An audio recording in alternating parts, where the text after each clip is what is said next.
हर इंसान में खूबियाँ और खामियाँ दोनों मौजूद होती हैं।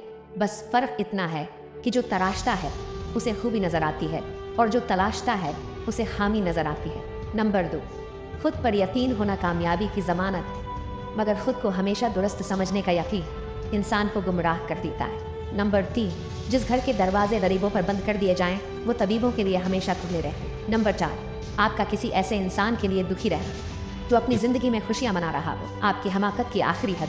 नंबर 5, जो खुशियाँ लोगों को मिले और आपको नहीं मिले तो हसद और तजस्सुस में न पड़े।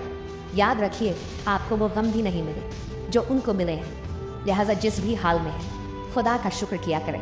नंबर 6, गलतियाँ तुम्हें अक्लमंद बनाती हैं और मकसद तुम्हें मजबूत करता है। नंबर 7, लोगों के दिल आप साफ नहीं कर सकते, मगर अपना दिल साफ रखना आपके अपने अख्तियार में है। अगर आप इन बातों से सहमत हैं तो कमेंट में यस ज़रूर लिखना।